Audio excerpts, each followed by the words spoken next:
Lorsqu'il rachète l'abbaye, Gustave Fayet, peintre à ses heures, est déjà un grand collectionneur d'art. Il possède des Van Gogh, des Renoir et des Gauguin. Très vite, il transforme l'abbaye en résidence d'artistes.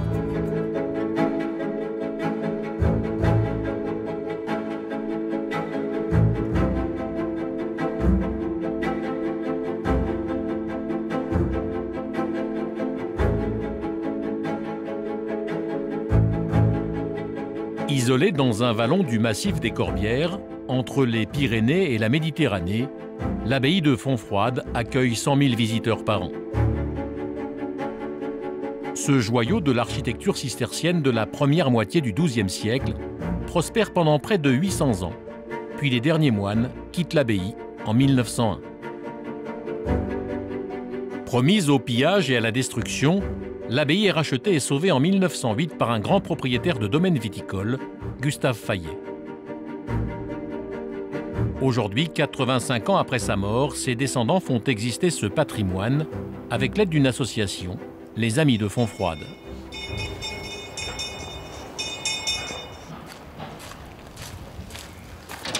Aujourd'hui, Jean-Louis Rebière, architecte en chef des monuments historiques, est attendu par le propriétaire de l'abbaye. Bonjour monsieur. Monsieur Rebière, quel plaisir de vous accueillir. Nicolas Dandoc, le petit-fils de Gustave Fayet, accueille l'architecte et des ingénieurs conseils pour un état des lieux avant la saison d'été.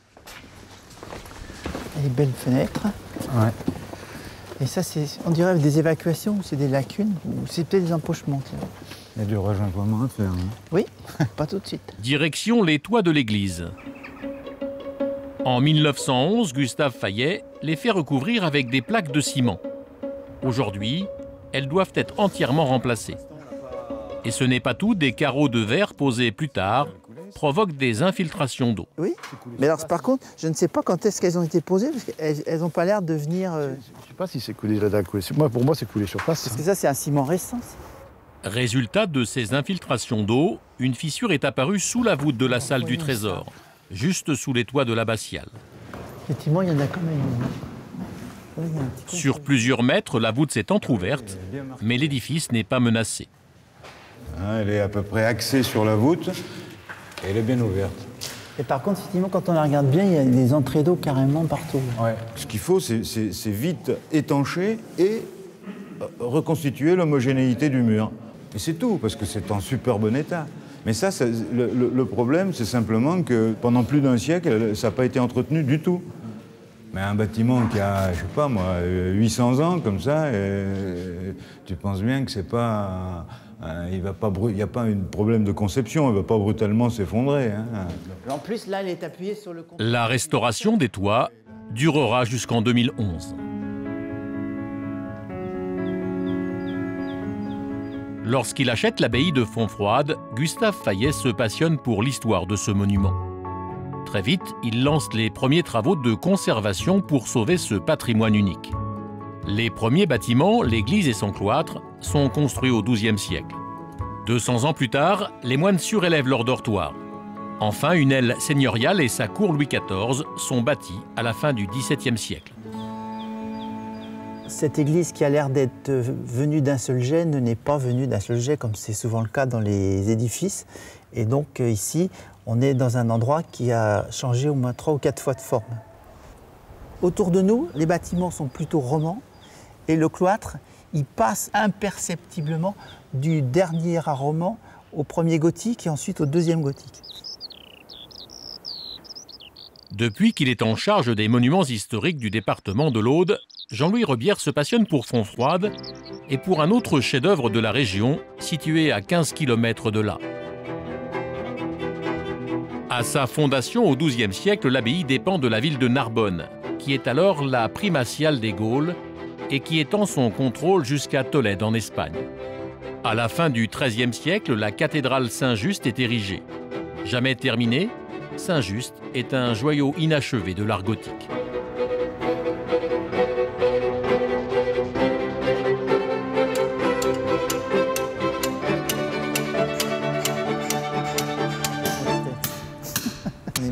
En ce moment, l'architecte supervise la restauration des parties hautes.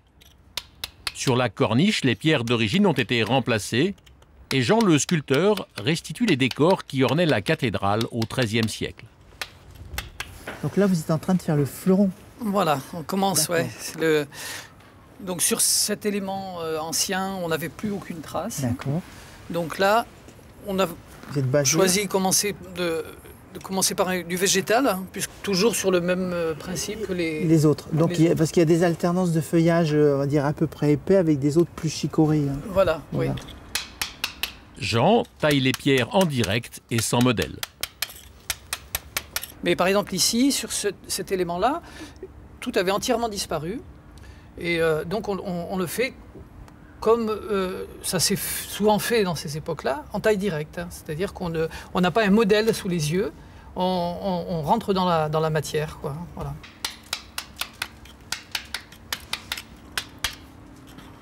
Vous sentez, vous, une filiation avec les compagnons du 12e? Là, oui, on n'a pas changé avec ça. Hein. L'outil sera différent, fabriqué différemment, mais c'est exactement... oui, on est exactement dans la même continuité, c'est sûr. Ouais. Le chantier est installé à 40 mètres de haut sur cette terrasse que les architectes appellent la planète de la cathédrale. La planète, une spécificité de l'architecture gothique de l'Europe du Sud. C'est un endroit entièrement plat qui n'existe pas dans les cathédrales du Nord, c'est-à-dire que vous avez plusieurs toitures, et ici on est entièrement en terrasse. Et vous voyez ces énormes volets d'arc-boutants qui sont le système gothique qui permet de porter les voûtes en empêchant que les murs tombent. Donc tout ce système, c'est la structure gothique qui permet aux cathédrales de tenir debout et d'éclairer énormément les intérieurs. Donc ici, vous êtes dans une sorte de merveille de l'art gothique, mais à la mode du Midi. À 20 mètres au-dessus des terrasses, surmontant les arcs-boutants, des pinacles. D'immenses sculptures qui, par leur poids, assurent la solidité de l'ensemble.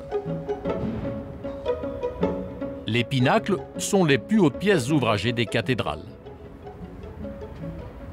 Quand on est au pinacle, on est au point le plus haut d'un édifice. Et donc c'est passé dans la langue populaire. Et donc être au pinacle, c'est être au sommet de sa gloire ou de sa célébrité.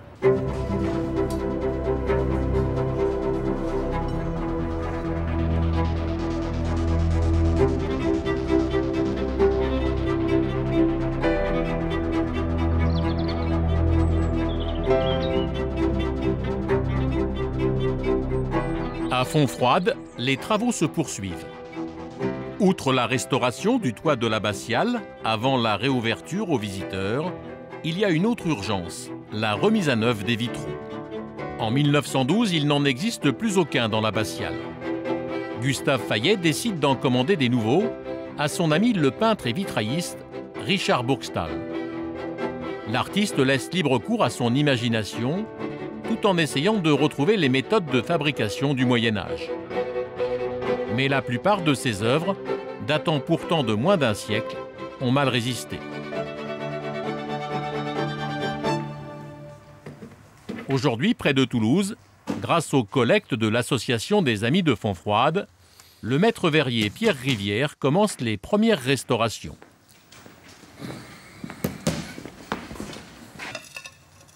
On voit un très beau vitrail de Richard Burgstall, un panneau d'un des vitraux de Fontfroide, qui sert un petit peu de panneau échantillon parce qu'il est extrêmement dégradé et il a fallu vraiment le sortir d'urgence. Vous pouvez voir là toutes les multiples fissurations qu'il y a à l'intérieur du verre. Et si on prend une petite lame, là, comme ceci, on voit bien que tout se dégrade. C'est absolument irréparable. C'est presque comme une maladie de la pierre, ça s'effrite. Voilà, ça s'effrite. Le créateur du XXe siècle n'a pas réussi à égaler les maîtres verriers du XIIe.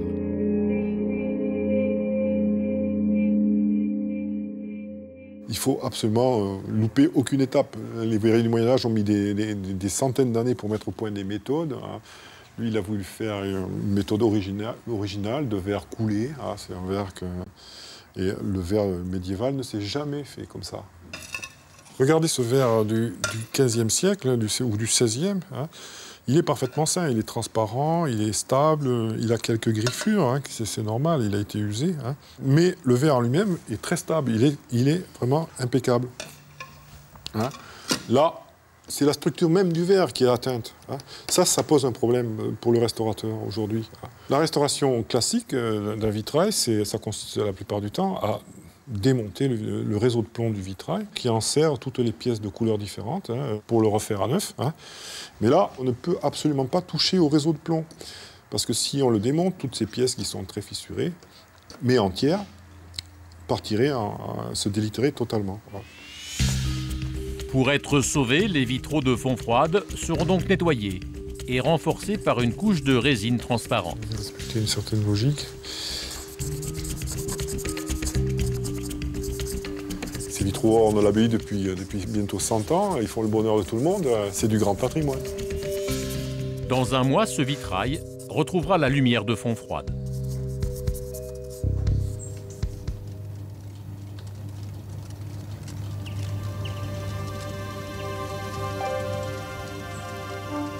Nous sommes en janvier, la neige s'invite à l'abbaye, un événement rare dans la région.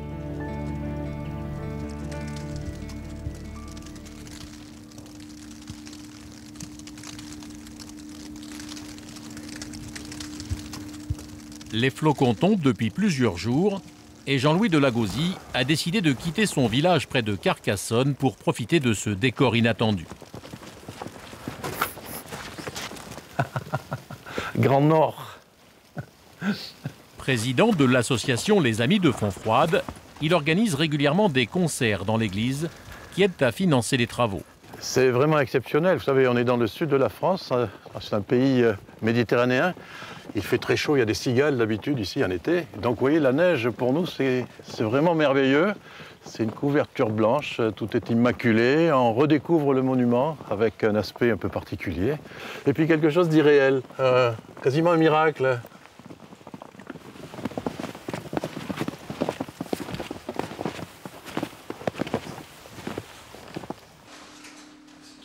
Ce matin, Jean-Louis retrouve Henrigot, un photographe, membre de l'association, qui veut profiter lui aussi de la lumière particulière provoquée par la neige. Alors tu vas faire du noir et blanc aujourd'hui? Des fois ça m'arrive, oui. Finalement, aujourd'hui, cette neige nous amène du noir et blanc, quoi. La couleur n'a pas encore été inventée. Passionné du monde cistercien, le photographe travaille sur un nouveau livre pour faire connaître Fontfroide. Ouais, on va monter là et là-haut, pour prendre le plateau là-haut. On va essayer de trouver un point de vue. Hein, on va se rapprocher qu'on soit un peu en avant et qu'on voit l'abbaye à peu près correctement et qu'on la cerne dans son ensemble. Henri est un spécialiste de l'histoire des cisterciens et il sillonne l'Europe des abbayes.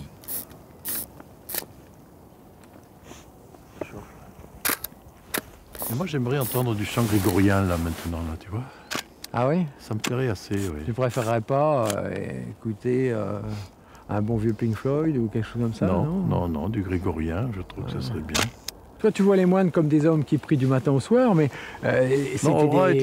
oui, mais c'était des bâtisseurs. Ils ont construit tout ça. Ils ont les motivations du XIIe siècle, au moment où on a construit ces lieux, n'étaient pas forcément liées uniquement à la prière. C'était un lieu quand même de confort, d'érudition, de savants, et les gens étaient attirés par ces lieux parce que justement, on pouvait faire des choses qu'on ne pouvait pas faire ailleurs.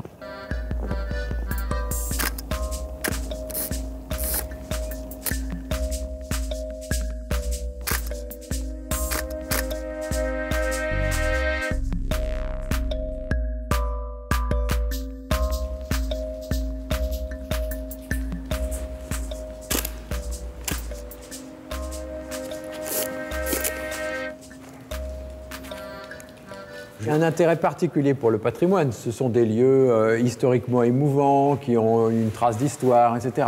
Et puis plus on voit de lieux, plus on en photographie, plus on se rend compte que ce qui est intéressant, c'est d'essayer de voir un petit peu, comprendre la vie des hommes de cette époque. Hein, parce que le patrimoine, en général, est décalé dans le temps. À l'époque, c'est dans cette salle du chapitre que les moines prenaient toutes les décisions importantes pour la vie de l'abbaye. Aux côtés des moines vivaient les frères Convert. des religieux qui étaient chargés de tous les travaux quotidiens liés au monastère. Ils n'avaient accès qu'aux couloirs et aux parties communes de l'abbaye. Ils étaient de temps en temps admis dans des séances de grands chapitres où il y avait des grandes décisions qui les concernaient, savoir ce qu'on allait faire, est-ce qu'on allait faire une fondation, etc. Ils étaient rangés là devant, ils avaient le droit de regarder par les ouvertures, mais ne rentraient jamais et ne participaient pas. Donc les convers n'avaient pas voix au chapitre. Et l'expression donc ne pas avoir voix au chapitre, c'est tout simplement on n'a pas le droit de parler, on reste silencieux, on n'intervient pas dans les discussions, on est juste un spectateur.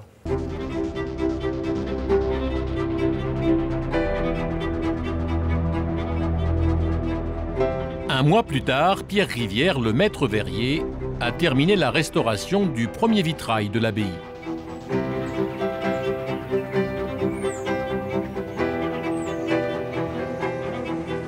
Aujourd'hui, il vient le reposer dans l'abbatiale.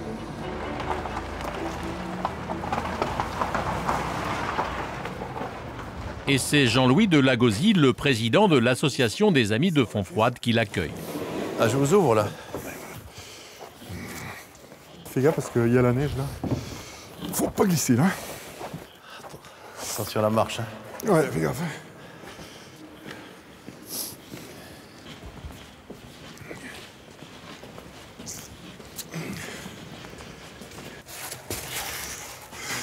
Voilà. Nous y sommes. Ah ouais. Bon, maintenant, on va le... Magnifique. Bravo. Il faut maintenant poser les fixations de plomb qui vont maintenir le vitrail.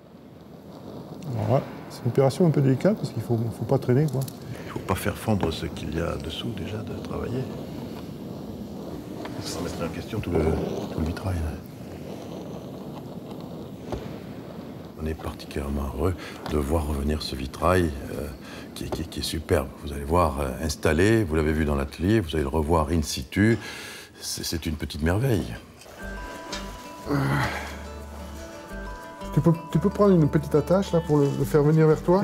Grâce à l'argent collecté, les Amis de Fontfroide ont participé au financement de cette remise à neuf. Le vitrail était très déformé, donc vous constatez qu'il a retrouvé sa planéité. On a fait le traitement particulier qu'on fait sur tous les vitraux de Burgstall, cette imprégnation de produits consolidants voilà, qui a fixé les verres qui étaient brisés. Donc tout le panneau a été imprégné de ce produit. Voilà. C'est la fin d'une belle histoire, quoi, parce que bon, les restaurateurs de vitraux, on est tous pareils, quoi. On est des passeurs, quoi. Et après moi, il y en aura d'autres. Donc c'est quand même un peu émouvant. Voilà. Bon, ben, ça a repris du lustre. Hein. Ça a repris du lustre et on voit très bien les trois archanges, là. C'est somptueux. Les couleurs sont bien revenues, là. Ah ouais. L'association espère à présent trouver le financement pour remettre à neuf les autres vitraux de l'abbatiale. Non loin de l'abbaye, un autre patrimoine est en cours de restauration. Le vignoble de Fontfroide. Comme au temps des moines il y a 900 ans, sur 43 hectares, ici on produit du vin des Corbières. C'est Laure, la fille du propriétaire, et Nicolas, son mari, qui ont décidé de relancer le vignoble et de le cultiver comme à l'époque, sur des terrasses de pierre. Alors, ce qui est émouvant, c'est de voir que ces pierres, elles ont été montées il y a des siècles pour consolider donc, les terrasses qu'ils avaient construites pour planter de la vigne et d'autres cultures agricoles.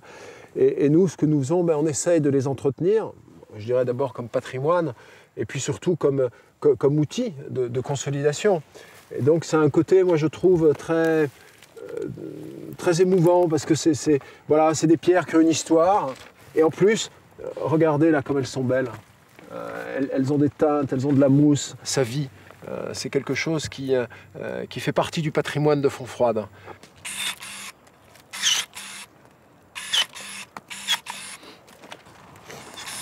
Salut Abdel. Bonjour. Comment ça va? Produire et vendre le vin de l'abbaye est un bon moyen de pérenniser le site et de financer une partie des travaux de restauration. Ce qu'on essaye de faire, c'est de remettre en état ce vignoble cistercien, qui est un vignoble historique, qui était en plus un vignoble de qualité, parce que les moines faisaient du bon vin, ils en vendaient, ils l'échangeaient avec d'autres abbayes. Et ça prend du temps. Donc on a commencé à replanter des vignes autour de l'abbaye, là où les moines avaient leurs parcelles de vignes, et puis ensuite à racheter les parcelles historiques autour de Fontfroide, arracher, replanter, et donc c'est un travail vraiment de longue haleine, mais qui a un but pas seulement agricole ou viticole, mais qui est au départ celui de rebâtir l'écrin dans lequel se trouvait Fontfroide jusqu'à la fin du 19e siècle. Nicolas, quand on s'est connus, a dit un jour nous vivrons ici. Il est tombé à la fois amoureux de moi et amoureux de Fontfroide. Ça a été là. Oui, peut-être. Ça a été un... On peut fermer le sac? Oui. Ok. Allez, vous me laissez ranger les affaires, chérie. J'ai tous les dossiers. Le couple décide il y a 5 ans de quitter Paris. Tous les deux abandonnent leur travail. Laure est alors avocate et Nicolas directeur du marketing. Avec leurs enfants, ils s'installent à Fontfroide. À l'époque, il y a tout à faire. Cet appartement, en fait, a été taillé dans d'anciennes cellules de moines qui ont été ouvertes. Et voilà, par exemple, ici, vous avez 2 cellules qui ont été ouvertes pour faire un salon salle à manger, donc qui va être notre salon salle à manger. Donc là, tout est en travaux. Il y a des corps de métier qui travaillent, électriciens, menuisiers, plombiers. Normalement, tout doit être prêt dans un mois avec le chauffage. 5 ans plus tard, toute la famille occupe l'ancien dortoir des moines. Le couple a désormais un 3e fils. On a essayé de meubler surtout ce couloir, parce que ce couloir qui est tout en longueur et qui dessert toutes les pièces avait besoin d'être meublé, donc on a mis ce qu'on avait, tout simplement. On essaie de ne pas trop vivre de façon monastique, hein. On a fait installer le chauffage, donc ça c'était un point très important. Ça n'empêche pas, ça fait 2 jours que tous les matins on n'a pas d'eau, donc en général ça se dégèle vers midi ou 1h, donc c'est un petit peu compliqué, ça fait partie de la vie à la campagne, je dirais, d'une façon générale, et peut-être plus particulièrement de la vie dans une abbaye. Il ne faut pas oublier que les moines cisterciens vivaient dans des conditions magnifiques d'un point de vue visuel, mais extrêmement austères. Vosgiguer, c'est combien, ma gueule? 600. Les 3 garçons, Barthélemy, Mailleul et Abélard, s'adaptent bien à la vie dans l'abbaye. Alors toi, tu dors dans une chambre de moine? On va dire, tout le monde. Bon, je sais que ça ressemble pas du tout à une chambre de moine. Mais aussi, ça se voit parce qu'on peut dire qu'elle est assez petite. Comment t'imagines la vie des moines avant ici, là? Bah, en 2 mots, très froid. Là, c'est la chambre de ma gueule. Bonjour. En fait, j'ai de la chance parce que c'est une grande chambre et j'ai 2 lits. Un lit pour moi et un lit pour les copains. Bah, la différence dans une abbaye, c'est que quand on prend le bain, on n'est pas dérangé par les voitures qui roulent. À vos marques. Prêt? Partez. T'es prêt de faire de rencontre champion, quoi. Aujourd'hui, les couloirs de l'abbaye ne résonnent plus des chants grégoriens, mais des rires et du son des rollers. Les 3 descendants de Gustave Fayet ont pris possession des lieux et toute l'abbaye est devenue pour eux un immense terrain de jeu. Les loulous à table.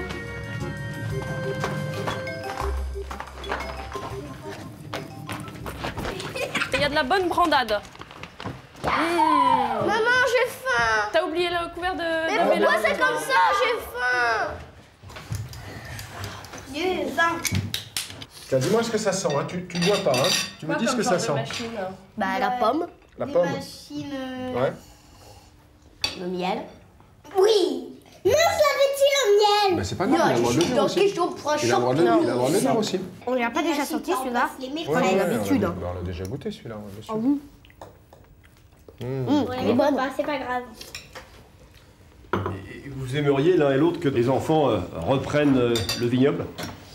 S'ils ont envie d'être vignerons, ils seront vignerons, et puis nous, on sera ravis de les accompagner et de leur donner nos conseils. Voilà, mais c'est un beau métier. Qu'est-ce que t'en penses? Ouais. On est là pour pérenniser le site. On considère qu'on en est les gardiens et qu'on est là uniquement pour le transmettre. Et toute la famille, de manière élargie, est très attachée à Fontfroide. Et ça, c'est vraiment une dimension sympa.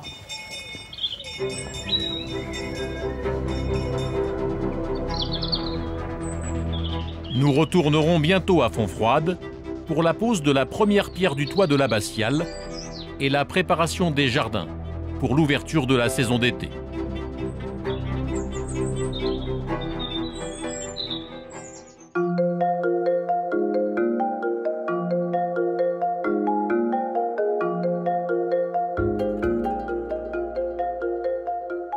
Dans l'immédiat, direction l'océan Pacifique, à 1700 km au sud-est de Tahiti.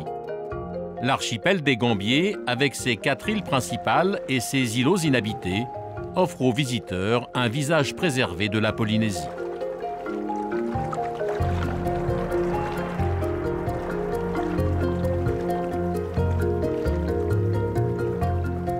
« 2000 habitants, des plages paradisiaques, des fonds marins d'une richesse exceptionnelle. »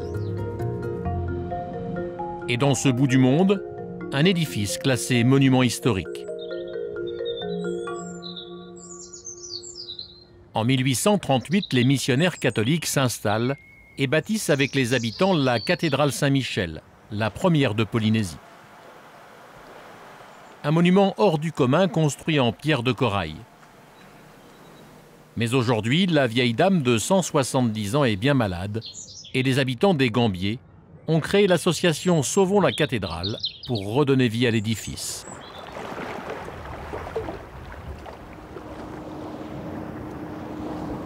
Ce matin, après 30 heures de voyage, Pierre-Antoine Gattier, architecte en chef des monuments historiques, arrive pour coordonner le début du chantier.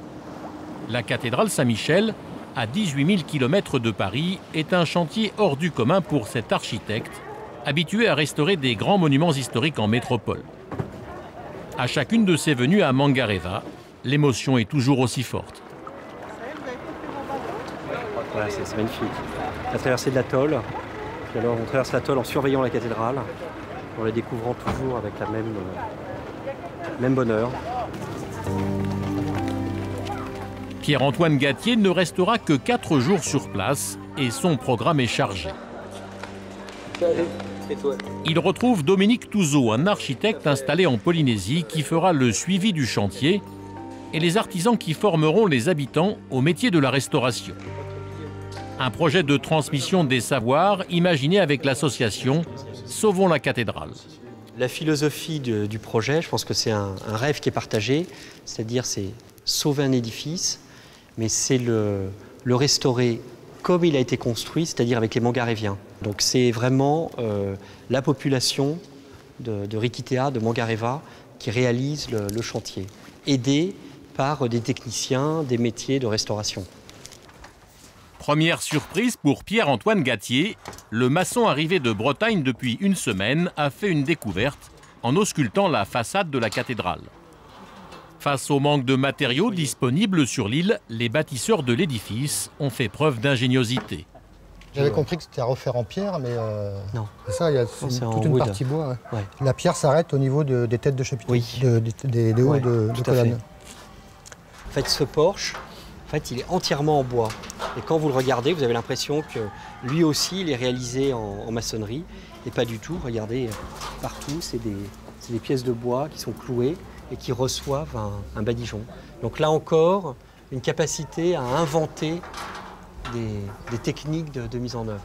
Il y a un projet architectural, et puis on invente avec les matériaux qui sont sur place, avec les équipes qui sont là, avec les compétences, pour réaliser cet ensemble. Et le passage de la pierre au bois est absolument extraordinaire.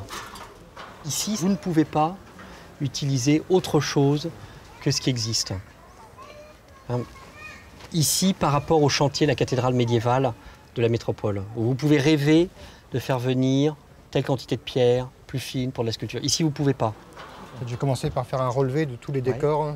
D'accord, très bien. Démonter toute la toiture, avec l'échafaudage disponible, et on fera la dépose du bois ensemble. Entendu. Ouais. Parfait, super. Bien joué.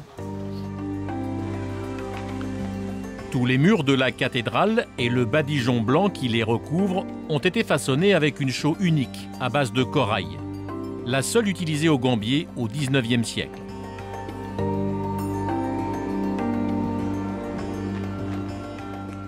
Pour se rendre compte de l'étendue des dégâts, le maçon doit sonder les murs. Cachée par une couche d'enduit, apparaît la chaux corallienne. Voilà, on trouve de la fleur de corail. Incroyable, c'est magnifique. On peut en sortir délicatement ou pas? Elle coupe, faut faire attention parce que c'est un peu coupant. On a vraiment la fleur qui a servi à maçonner le mur. C'est absolument magnifique, l'espèce de blanc. Tout est fait avec cette pierre claire, en fait, qui parsème les Motu, donc c'est ces îles en périphérie des atolls. Et donc c'est cette pierre de corail qui est utilisée pour faire de la maçonnerie. Et donc on voit ici, vous voyez, tous les fragments de corail, tac, tac, tac, tac, tac. Pour les besoins de la restauration, l'association Sauvons la cathédrale a retrouvé dans les collines l'ancien four à chaux corallienne dont se servaient déjà les moines bâtisseurs. Les bénévoles apprennent cette technique à Philippe, le maçon venu de métropole. De la tasser pour briser les morceaux. Et au final, on a une pâte qui est parfaite, quoi. Voilà.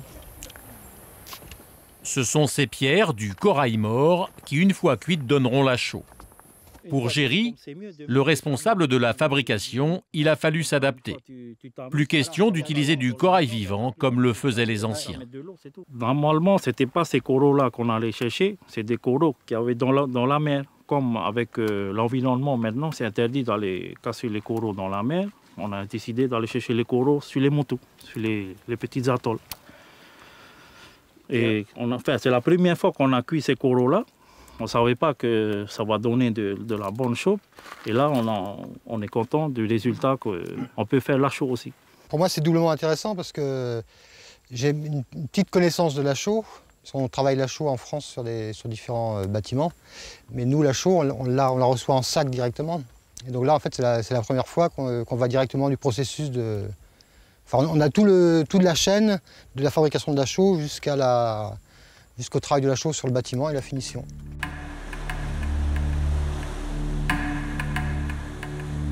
Deuxième jour sur l'archipel pour l'architecte des monuments historiques.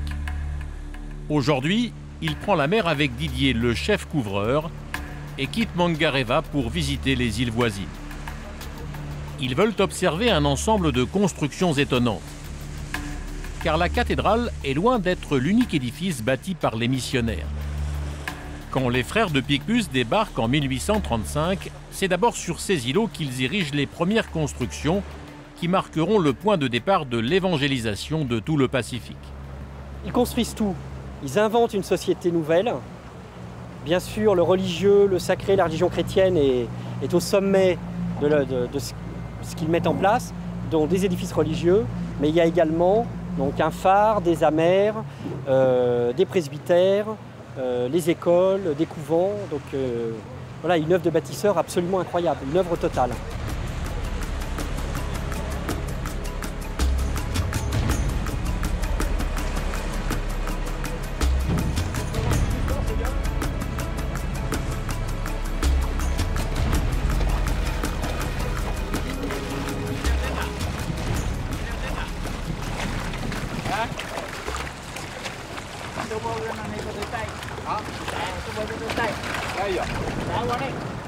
À Aokena, Pierre-Antoine et Didier sont accueillis par Lucas, l'unique habitant de l'île. Comme 80% des habitants des Gambiers, il vit de la culture de la perle et de la nacre. Un savoir-faire qui a servi à décorer le cœur de la cathédrale. Voilà. On retire la perle et on remet un autre nucléus plus gros. Et au bout d'une année, on récolte. Donc la perle sera beaucoup plus grosse.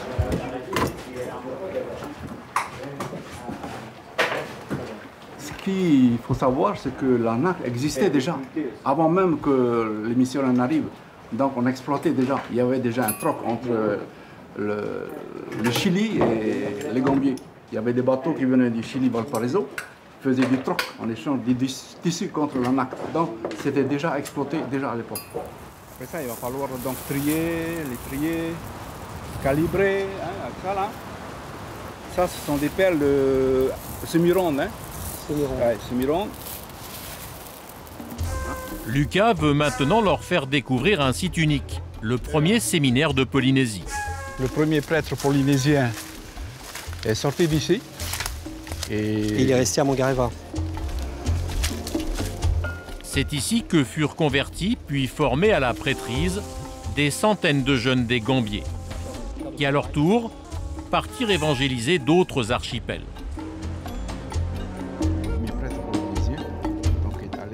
Pierre-Antoine est émerveillé par le site. Pour voir le travail. Pour voir le travail hein, qui a été... Ouais. Et on voit toutes les traces d'outils. Voilà. Une très grande qualité de mise en œuvre. Formidable. On voit la trace des planchers. Voilà. Il semblerait que ce sont des salles d'études, je crois, ici. Ouais. Salles d'études. Voilà. Et un très beau sol. Voilà. Avec ces grandes dalles. Comme dans la cathédrale. Tout à fait. Toutes ces pierres viennent en fait de la barrière de corail. Et pour mener à bien les travaux à l'époque, toute la population fut mobilisée. C'est des travaux colossaux, donc on imagine la pierre de corail qui traverse le lagon. C'est des travaux extrêmement importants. Ils utilisaient des radeaux. Hein, ils mettaient du bois et puis les attachaient ensemble. Ils mettaient des pierres dessus pour les transporter. Et ils attendaient le vent favorable pour pouvoir ramener les pierres vers l'endroit qu'ils ont destiné. Et on raconte qu'il y a des radeaux qui ont coulé, oui. Et qu'il y a des endroits où on voit les anciennes pierres qui sont au fond de l'atoll. C'est toujours la leçon pour un architecte, c'est-à-dire que vous avez cette architecture faite sans architecte, et finalement, eh bien, elle est pleine de qualité, mais au-delà de ça, elle est savante, elle est intelligente. Ouais, c'est très impressionnant. C'est un peu comme le grand modèle du monastère cistercien au XIIe siècle. On avait le grand dortoir à l'étage. L'habitude des gens. Ouais. Non, mais c'est très beau. La visite se poursuit sur l'île voisine d'Aoukamaru. Alors on voit la chapelle là, avec la couverture en fil mécanique. Là.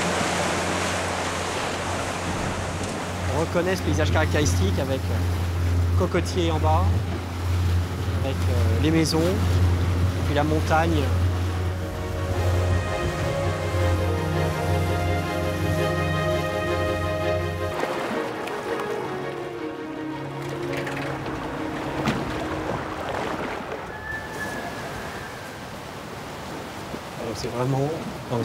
Sur cette île se trouve un autre chef-d'œuvre, la première église construite au Gambier par les missionnaires. Elle s'appelle Notre-Dame de la Paix. Conçue comme une réplique en miniature de la cathédrale de Chartres avec ses deux tours asymétriques et ses colonnes, l'église est un hommage à la ville d'origine du Père Laval, le fondateur de la mission. Ouais, c'est très beau. Qui joue avec la lumière, créant des ombres. Toujours ce registre classique. Mais moi, ce qui me fascine, c'est la capacité en fait d'invention. Chaque île, une chapelle différente. Donc c'est pas un système où on crée un modèle que l'on va répéter indéfiniment. Non, à chaque fois, on invente, on crée et on impressionne ainsi. Mais la conquête du Pacifique par les missionnaires s'est faite dans la douleur. De 1840 à 1880, ils imposent le monothéisme et détruisent les traces de la culture traditionnelle. Plus d'une centaine d'édifices civils et religieux sont érigés sur tout l'archipel. En 40 ans, la population est décimée par ce travail de forcené et passe de 2200 âmes à 450.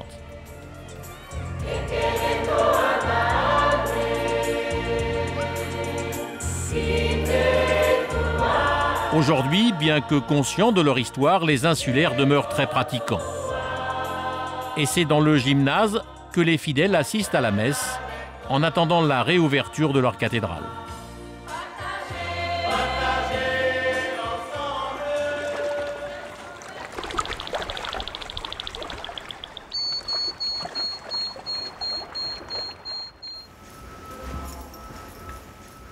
Avant le début des grands travaux, nous avons rendez-vous avec les élèves du Centre éducatif de développement, réunis autour de Dany, leur professeur de sculpture sur nacre.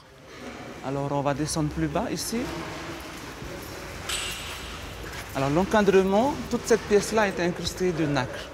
Depuis 10 ans, Dany, membre de l'association Sauvons la cathédrale, se bat pour que les jeunes des Gambiers se forment à cette spécialité polynésienne et restent sur leurs îles.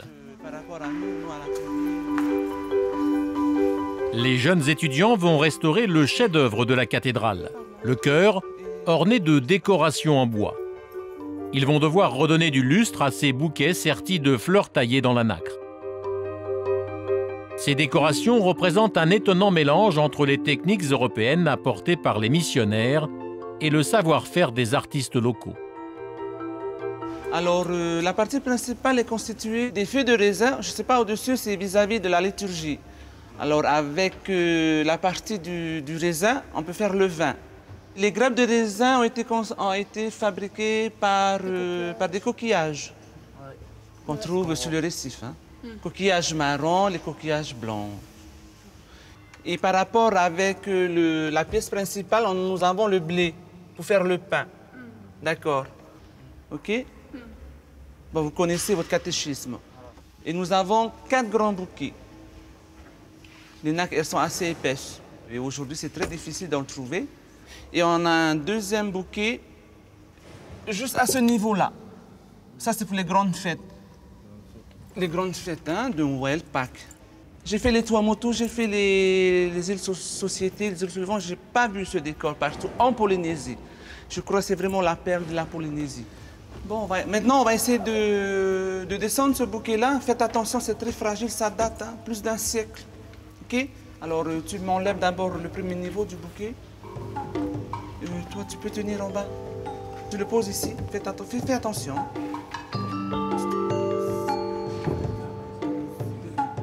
Pour la première fois, les jeunes vont pouvoir travailler sur des trésors de leur patrimoine. Faites attention, c'est très fragile. Regarde, je ne vais pas admirer ton truc, ton travail.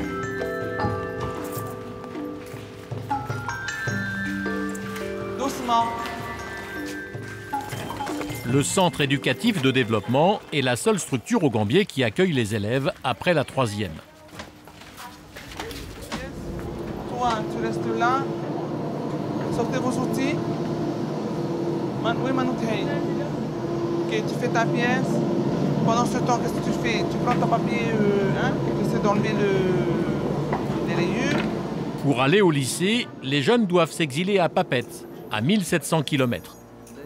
Ici, ils suivent une formation basée sur l'apprentissage des techniques traditionnelles. En restaurant les trésors de la cathédrale, les élèves vont pouvoir appliquer les connaissances apprises depuis 3 ans avec Dany. Non, ne touche pas l'arrondissement, tu me coupes ça. Tu peux la manier comme ça, ta scie. Moeata est née au Gambier. Elle retaille une fleur d'un des bouquets de l'hôtel. Enlève-moi ce défaut-là, hein. Essaie de m'enlever ce défaut-là. Tu passes sur l'abrasif. D'accord?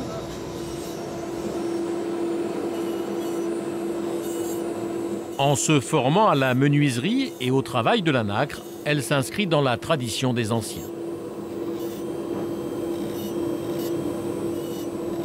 Les gens d'avant, il paraît qu'ils avaient qu'un ciseau à bois, des marteaux et c'est tout, pour travailler le bois. Donc c'était quand même, ils étaient très très forts ou... Pas vraiment forts, mais plutôt intelligents. Ils ont fait travailler leur tête. Et c'est ce qui est bien. C'est une très bonne école parce que ici tu apprends beaucoup de choses. Parce que moi je ne savais pas graver, j'ai appris à travailler la nacre, j'ai appris à travailler le bois. Et c'est vraiment beau ce qu'on fait. Il faudrait venir voir, surtout les gens vont nous regarder. Restaurer et fabriquer des nouvelles pièces de nacre pour la cathédrale est un privilège pour Dany. Pour la première fois, le travail de ses élèves sera visible par tous. Alors il doit être parfait. Tu m'enlèves ce côté fané de la nacre. Ok? Bon, allez. c'est un travail très difficile pour ces élèves parce que c'est la première fois qu'on travaille sur un projet énorme par rapport au programme qu'on leur donne tous les jours. Comme ça, on a un autre support pédagogique que le programme déjà établi. Avec ce support-là, ça peut... Il y a l'évolution de l'élève qui viendra après. Après une demi-journée de travail, le premier bouquet de nacre est presque terminé. Bon, mais pour moi, je suis content de vous ce matin. Je suis très content du travail que vous avez réalisé. Au total, ils devront restaurer une trentaine de pièces. Tout doit être fini au printemps 2011. Mais le plus grand défi du chantier est la restauration de la charpente. Avec Fabien, le charpentier qui restera sur place tout le temps des travaux, Pierre-Antoine Gattier, l'architecte en chef, veut faire un diagnostic de l'état des poutres. Ça se démonte facilement? Ça va. À 2 jours de son retour à Paris, cet état des lieux est déterminant pour la mise en œuvre des travaux. Alors ils vont déposer plusieurs plaques de la couverture installée en 1970. Ça va, ça se démonte pas mal quand même. Pour un truc qui a 30 ans, étonnant, qui est bord de mer. C'est pas trop grippé, ouais. En fait, outre le problème de l'emploi de ce matériau, c'est qu'en termes d'inscription dans le paysage, c'est absolument terrible. Cette couverture industrielle gâche complètement la qualité de l'édifice. Donc pour des raisons sanitaires, pour des raisons d'architecture, on dépose avec soin et on remplace par un bon matériau de couverture. Il faut s'essayer de ne pas la casser, quoi. À l'origine, c'est un toit en feuilles de pandanus, un arbre local qui recouvrait la cathédrale. Incroyable.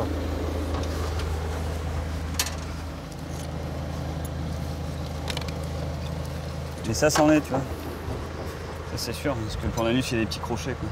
Des vestiges de feuilles de pandanus. On découvre beaucoup de vestiges, la couverture en pandanus végétal.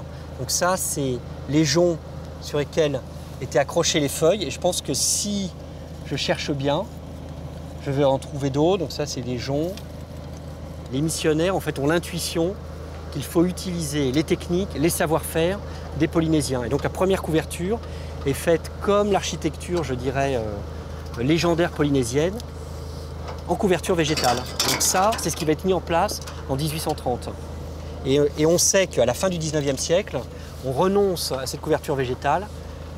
C'est le passage en fait à l'architecture permanente. On abandonne le végétal pour une couverture à la moderne, en tuiles mécaniques. On voit le revers de la voûte, les ligatures. Donc en fait, il va y avoir un nettoyage important des araves à fer. Ouais. Tout en ménageant un peu une réserve archéologique, il faut laisser en place donc, une partie de ces vestiges. Ouais. Les tôles seront bientôt remplacées par une couverture en cuivre.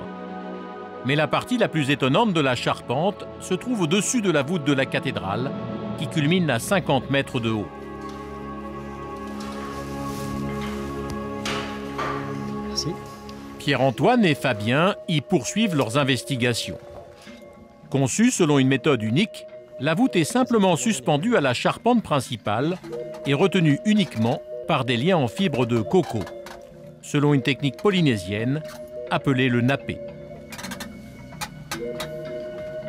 La voûte qui est ici, elle est suspendue à la charpente. Et cette voûte, en fait, elle est constituée de cerces de coco, suspendue à des lisses.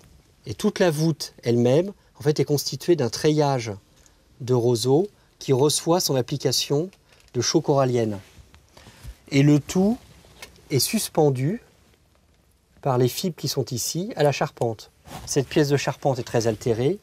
Les fibres ont tous lâché. Voilà. Donc comment faire pour consolider cet ensemble tout en préservant son authenticité?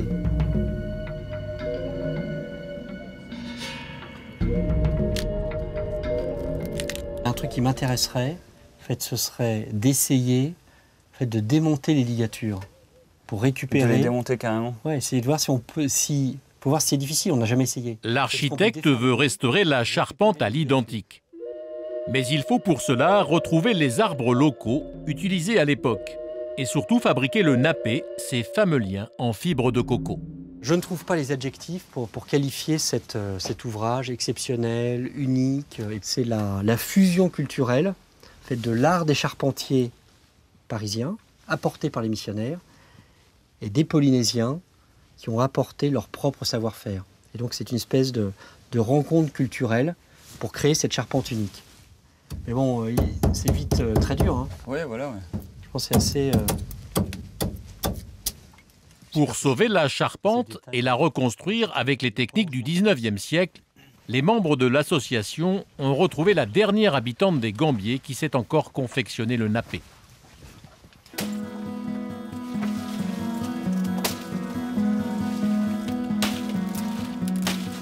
Ici, tous les habitants l'appellent Mama. Originaire d'un autre archipel, c'est son père qui lui a transmis son savoir. Fabricant de pirogues, il utilisait le nappé pour assembler les troncs d'arbres. Aujourd'hui, c'est aux jeunes du centre éducatif que Mama et Mata transmettent cette technique. Voilà. Depuis 4 jours, ils font cuire des noix de coco dans des paniers tressés.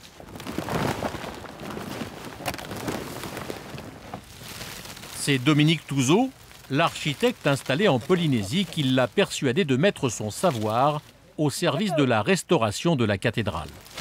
Voilà, c'est fait le panier pour le napper dessus, dedans. Hein, t'as vu? Voilà. T'as combien de coco, maman? 6. 6. Voilà, parce que ça, c'est le petit coco, on met 6. Okay. Mais on ne peut pas prendre n'importe quel coco. Hein? D'accord. On prend le coco qui est long, qui est ovale. Au sol ou sur l'arbre? Sur l'arbre. Sur l'arbre. Voilà. Et c'est un coco spécial ou c'est n'importe quel coco? N'importe. N'importe. C'est pas le moto? Au moto. Au moto. Au moto, voilà. Hein? Après, on va ramener ça trempé dans l'eau de mer. Hein? Tu laisses dans l'eau de mer combien de temps, maman? Dans 4 jours. 4 jours. Après la cuisson, les noix de coco sont transportées jusqu'à la mer.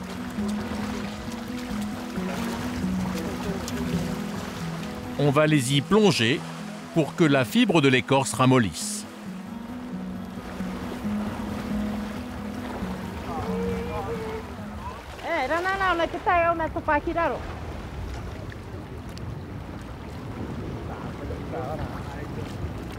Il faut apprendre les enfants comment il faut faire. Ouais, je pense que ça va leur faire plaisir. Voilà. Pour l'avenir, quand il va faire grand, voilà, il sait comment il faut faire. Oui, et puis c'est des techniques qui ne se perdent pas. Ça fait aussi partie de la culture. Ce n'est pas simplement un projet architectural, c'est aussi un support pour permettre aux jeunes de Mangareva de se réapproprier des techniques qui se sont un peu perdues. Les Mangaréviens sont quand même les descendants de bâtisseurs remarquables. Donc il y a ce projet avec Mama qui a cette connaissance et qui transmet ce savoir. Et donc les jeunes que l'on voit derrière et que l'on a vus au travers du four donc, participent à cette formation.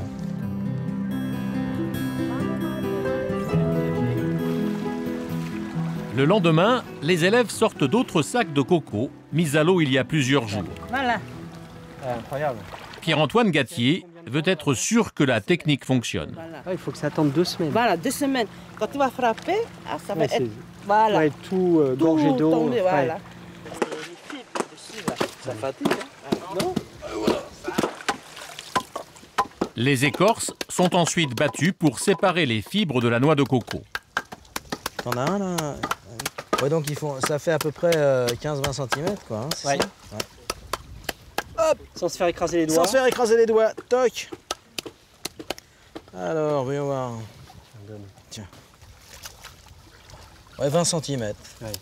20 cm. Donc, donc les kilomètres de cordes sont faits par l'assemblage qui une fois tressé de 20 cm. Incroyable.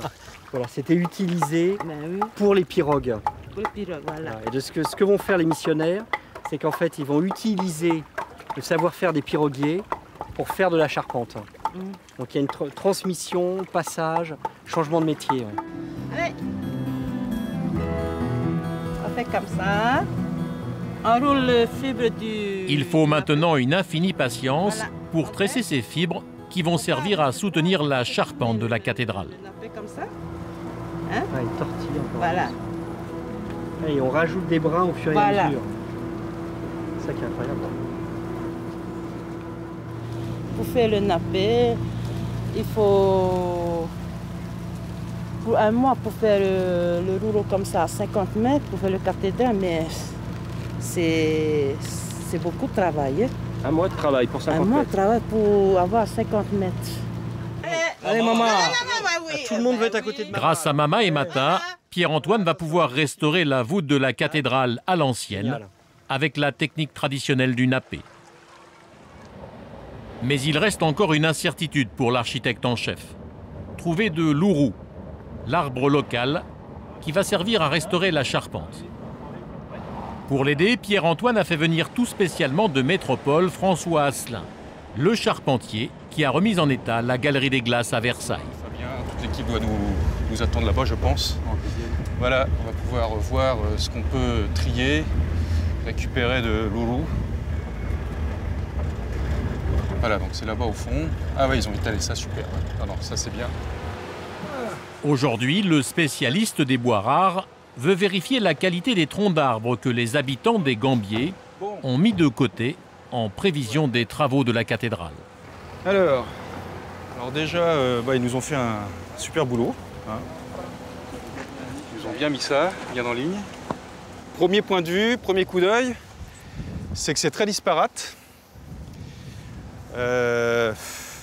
Quand on a de la section, là on voit bien, on a une section qui serait pas trop mal, mais là aussi l'épaisseur de l'aubier fait que ce qu'on va en tirer, il va pas en rester grand chose quoi. Grosso modo c'est ça quoi. L'aubier c'est la partie tendre du bois, hein, le bois a poussé dans ce sens-là, d'accord. Donc ça c'est les, voilà, plus on va vers l'extérieur, plus cette partie-là est jeune, hein, dans la pousse de la plante, hein, de l'arbre, et donc toute cette partie-là il faut l'éliminer parce que c'est une partie qui ne va pas résister aux termites. Donc on sciera l'agrume comme ça. Hein, voilà. Donc on va le scier par tranche. Mais ici, ce qui va se passer, c'est qu'il y a de l'aubier dans ce sens-là, mais il y a de l'aubier tout autour. Hein. Donc le carré là, que je viens de vous tracer, ça sera la partie qu'on pourra récupérer de cette grume. Autre inquiétude pour le charpentier, plusieurs troncs sont couverts de nœuds. Ça veut dire qu'ici, on peut très bien avoir une infiltration qu'on ne peut pas voir. Alors là, c'est sûr. Là, on en a une. Ah voilà, tiens, voilà. Vous voyez, j'ai mis le doigt. Là, il y a un trou. Donc là, ça veut dire qu'il y a une gouttière. Donc à l'intérieur, vous pouvez être sûr que cette grume, ça ne m'étonnerait pas qu'il y ait une poche d'eau qui soit formée, donc une poche de pourriture, et que là, si on la scie ici, elle soit pourrie.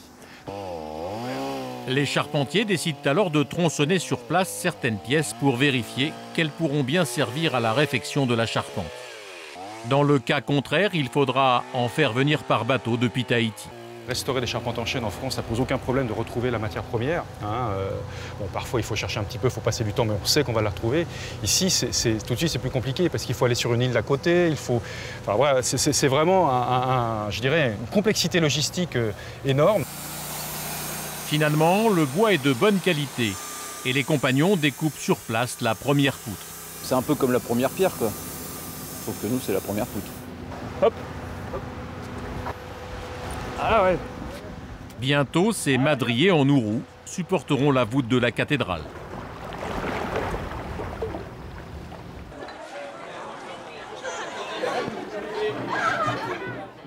L'accueil arrivera par là, il y aura le chant des enfants, tout le monde accueillera. Le lendemain, les Gambiers fêtent l'ouverture officielle du chantier. C'est très impressionnant. Et puis alors... Pierre-Antoine Gattier peut rentrer confiant à Paris. Le projet de l'association Sauvons la cathédrale va pouvoir démarrer et les habitants participer à la remise à neuf de leur monument.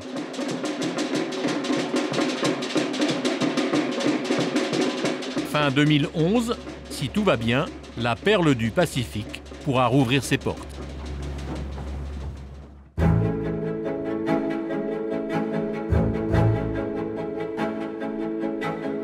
À 18 000 km des Gambiers, retour à l'abbaye de Fontfroide, dans le massif des Corbières, où les travaux de restauration vont bon train. Sur le toit de l'abbatiale, les artisans ont fini de retirer les plaques de ferrociment. Allez, hop. Régis est un tailleur de pierre réputé.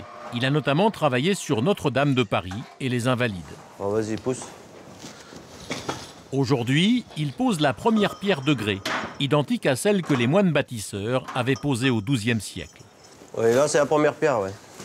Là, c'est le départ, la corniche, qui va nous donner la base de tout le toit, quoi. Assez meuble placé, Obligatoirement, au-dessus, on sera plus bon et on va redémonter. Donc celle-là, on n'a pas le droit à l'erreur. L'opération va durer plus d'1 heure. Et il faudra 5 mois pour que le toit de l'abbatiale retrouve sa couverture de grès. Vas-y, pousse là. Putain, c'est bon. Hein. Pas trop mal, hein. C'est aussi intéressant de bosser sur Notre-Dame, par exemple, que de bosser ici, quoi. C'est pareil. Au contraire, ici, on a une famille qui veut justement une restauration, une très belle restauration, donc ça nous fait plaisir, quoi. Vas-y.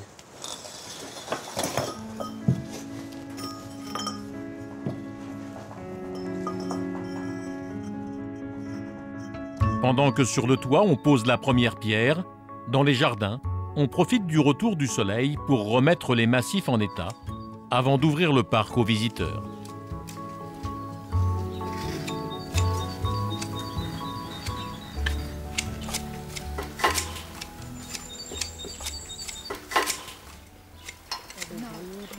Sophie Dionnet est une jeune paysagiste et depuis 2005, c'est elle qui redessine les jardins avec Christiane, la femme du propriétaire. Et puis... Compléter les plantations. On va voir ça avec lui alors. Jean-Noël, tu pourras inspecter un peu tous les cyprès et tous les arbres pour voir le bois mort et pouvoir retailler un peu, continuer la taille. Ça sera cet après-midi. Je peux demander à Frédéric s'il a les ligatures pour tutorer les arbres, qu'on puisse attacher la branche là. Ouais, mais ça risque d'abîmer l'écorce, tu sais. Pour le rattraper. Sinon ça va le blesser, je pense. Autour de l'abbaye, 6 espaces racontent l'histoire du site. Parmi eux, un jardin médiéval créé au XIe siècle, un enclos datant de la Renaissance, un jardin d'agrément créé au XIXe et enfin une roseraie. Cette roseraie remplace l'ancien cimetière des moines. Gustave Fayet l'a transformée en parterre de roses après avoir racheté l'abbaye en 1908. Longtemps laissée à l'abandon, la roseraie vient d'être entièrement redessinée par Sophie Dionnet. Donc là, on a le faux jasmin qui est en train de s'étaler. Donc on va essayer de le maintenir au sol, le faire courir un peu plus pour éviter que ça ne monte dans les rosiers. D'ailleurs, ce matin, on a vu des coccinelles qui commencent à sortir. Vous savez le lâcher de l'arbre de coccinelle qu'on avait fait l'année dernière. Donc les coccinelles sont à l'abri pour l'instant en dessous des plantes. Mais je pense qu'elles devront sortir dès les premières chaleurs. Tant mieux, j'espère qu'elles auront proliféré. Je pense qu'elles se sont installées. Beaucoup plus. J'espère aussi, ça nous aidera à lutter contre les pucerons. En plus des coccinelles, pour prendre soin des roses, Sophie fabrique un engrais naturel à base de prêle, une plante des marais. Plus d'engrais chimiques, plus de traitements chimiques, on a stoppé tout ça. Et c'est vrai que ça va faire là la 2e année qu'on est parti sur des méthodes vraiment totalement biologiques. Et on voit la différence parce qu'on a une vie qui réapparaît dans la roseraie, les papillons, les insectes butineurs, etc. Parce qu'on n'a plus du tout ces produits qui étaient nocifs au départ pour toute la vie, les insectes dans la roseraie. Jacqueline Dupré. Très jolie rose. Elles sont belles. Hein. J'aime beaucoup Jacqueline Dupré. Au-dessus de la roseraie, implantés sur des terrasses, face à l'abbaye, de surprenants jardins créés au XVe siècle. La jeune paysagiste a entièrement redessiné ces espaces. Et face à l'église, elle a recréé un jardin cistercien identique à celui que l'on pouvait trouver à Fontfroide au XIe siècle. 4 carrés formant une croix avec au centre un olivier symbole de vie. Ce jardin, l'Hortus conclusus, représentait le paradis pour les moines. Donc on a la bardane qu'on va replanter, je pense ici, dans ce carré-là. Hein. Faire un petit peu de tout. Les 4 carrés regroupent des plantes, des familles de plantes différentes. Dans ce carré-ci, on a les plantes à fleurs. Donc c'était les plantes qui étaient en fait utilisées pour fleurir l'autel de l'abbaye. Donc on va avoir les roses forcément parce que la rose était une plante un peu fascinante au Moyen-Âge. Donc on a la rose de Provins qui est une rose rouge. C'est la rose qu'on retrouve souvent sur les vitraux en fait, dans les abbayes. Donc c'est la couleur rouge qui symbolise un peu la passion du Christ et donc on s'en servait pour fleurir l'autel de l'église. À côté des fleurs, un carré pour les plantes aromatiques, un autre pour les plantes alimentaires et un dernier pour les soins. Donc ici dans le carré des plantes médicinales, on trouve le forbe. C'est une plante qui a un latex en fait, à l'intérieur des tiges. C'est une plante par exemple qui était utilisée pour soigner les verrues. Ensuite on a le gâtillier. Ça c'était une plante qui était traditionnellement utilisée dans les cloîtres des abbayes parce qu'elle a des vertus anaphrodisiaques, donc anti-aphrodisiaques. Elle forme des petits grains qui ressemblent à du poivre et les moines s'en servaient pour assaisonner la cuisine et se servaient aussi de ces grains pour rembourrer les oreillers et ça leur permettait d'éviter d'avoir un peu des envies voilà, qui n'étaient pas adaptées pour les moines. Donc ça a des vertus anti-aphrodisiaques. Donc on peut peut-être les placer là à la place de celle-ci. Pour dessiner ces espaces, Sophie a étudié l'histoire de l'abbaye. À chaque période architecturale du monument correspond un jardin. L'architecture des bâtiments évolue, donc on part du Moyen-Âge et puis au fur et à mesure le style architectural évolue jusqu'au 19e, on va dire. De même pour les jardins, donc on part des jardins médiévaux. Donc en face de l'église romane, on aura les jardins médiévaux, donc avec l'Hortus Conclusus dans lequel on se trouve. Ensuite l'Hortus Helicarium, donc plus au Moyen-Âge. Ensuite on va avoir les jardins Renaissance, les jardins classiques, etc. Donc le style évolue, on a un peu un voyage dans le temps au fil de l'histoire de l'art des jardins. Avant d'ouvrir le parc aux visiteurs, ce qui inquiète Sophie, c'est l'état du jardin du 19e et sa fontaine de Neptune. Longtemps restée hors d'usage, elle aimerait bien la remettre en eau. Moi je pense qu'on ne va pas le faire cette année, on n'a plus le temps. On va attendre un peu. D'ailleurs j'attends toujours des nouvelles du fontainier. Donc là le prochain gros travail ce sera la restauration donc, du bassin de Neptune et sa mise en eau. Donc on espère pouvoir le faire, on espérait pouvoir le faire cette année. On a eu énormément de travail, donc on espère pouvoir le faire pour l'année prochaine et avoir vraiment une remise en eau de Neptune, ce qui sera, je pense, un point d'orgue en fait dans la visite des jardins. Il faudra donc patienter avant d'entendre à nouveau chanter la fontaine de Neptune. Mais à Fontfroide, d'autres surprises attendent les visiteurs. Salut Magali. Bonjour. Ce matin, Magali Rougeau, historienne de l'art et guide de l'abbaye, a rendez-vous avec Nicolas Dandoc, le propriétaire. Il va y avoir beaucoup de monde, non? Cette année, il a décidé d'ouvrir à la visite une nouvelle pièce, la bibliothèque de son grand-père. Lorsqu'il rachète l'abbaye, Gustave Fayet, peintre à ses heures, est déjà un grand collectionneur d'art. Il possède des Van Gogh, des Renoir et des Gauguin. Très vite, il transforme l'abbaye en résidence d'artistes. Parmi les habitués des lieux, Odilon Redon, l'un des maîtres du symbolisme. En 1911, Gustave Fayet lui demande de décorer les murs de sa bibliothèque. Quel lieu? Odilon Redon y peint 2 fresques qui se font face. C'est sûr que pour visiter une telle pièce, ça va être compliqué. C'est Magali qui doit encadrer les visites de cette bibliothèque unique. Nous n'avons pas le droit de faire rentrer dans cette pièce, parce qu'il n'y a qu'une porte, plus de 19 personnes plus le guide. Comment est-ce que, à votre avis, on peut organiser les thèmes de la visite? Ça va durer quoi? Combien de temps, à votre avis? Moi, je pense qu'il faut prévoir une bonne demi-heure parce qu'il va falloir quand même resituer Redon dans la vie de Gustave Fayet, à Fontfroide, puis placer cette œuvre dans son travail d'artiste. Et après, moi, je suis pour quand même qu'on laisse tout comme ça parce que la bibliothèque, elle est quasiment comme Gustave Fayet l'avait installée. Ça serait un peu dommage de... Sauf le bureau. Il n'y a que le bureau. Ah oui, c'est vrai, le bureau, c'est plus le même. D'un côté de la pièce, Odilon Redon a peint les paysages des Corbières. De l'autre côté, il a peint une scène de famille, celle de Gustave Fayet.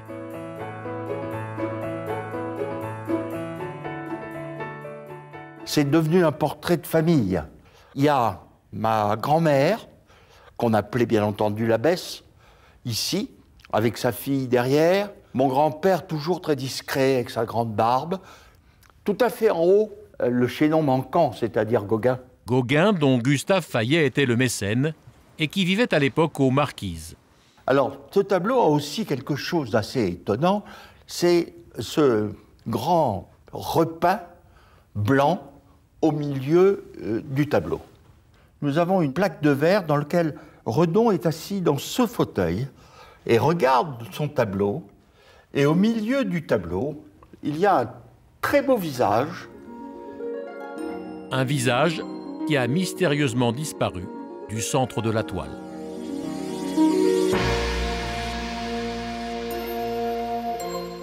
C'est en fait celui-là. Une jeune gamine, elle avait 16 ans, charmante, et qui servait à table. Jeune bonne. Ce qui est quand même audacieux, c'est qu'il l'ait gardée. Il aurait pu l'enlever et ne pas la mettre du tout. Il la met là sur le côté.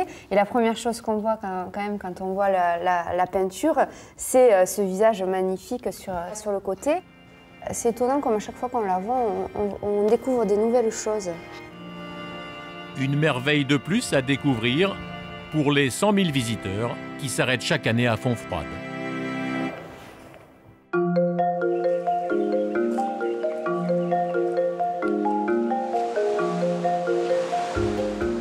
Nous retrouvons la Polynésie, plus particulièrement l'archipel des Marquises, à 1500 km au nord-est de Tahiti.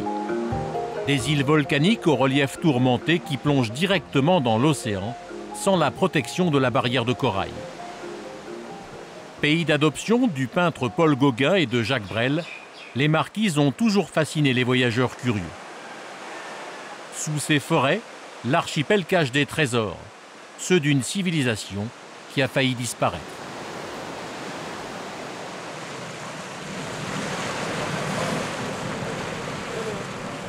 Pierre Ottineau est archéologue à l'IRD, l'Institut de recherche pour le développement.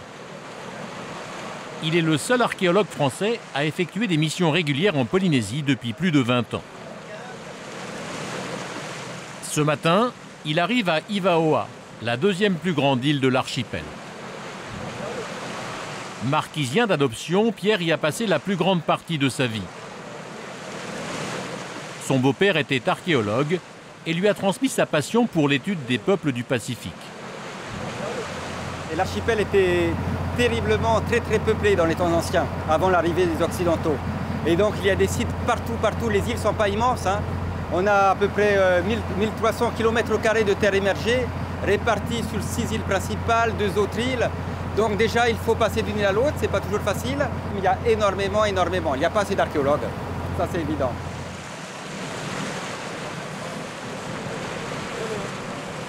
Comme à chaque fois qu'il revient à Ivaoa, Pierre est attendu par un couple d'amis passionnés d'archéologie. Ils me donnent un coup de main, c'est toujours agréable de travailler avec eux. Et souvent, ils ont découvert des sites parce qu'ils adorent les prospections, ils crapahutent un peu partout. Et lorsque je viens à Ivaoa, ils me montrent ce qu'ils ont découvert. Et nous avons le temps, souvent, quand même, pendant quelques jours ou une semaine un peu plus, de faire des relevés ensemble.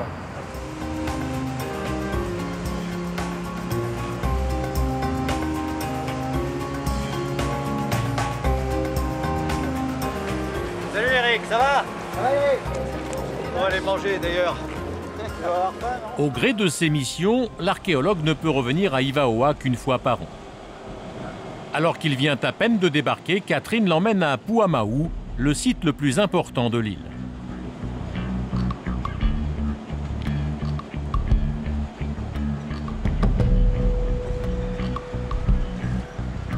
Elle y retourne régulièrement pour surveiller l'état des fameux grands tikis que Pierre a restaurés il y a 20 ans.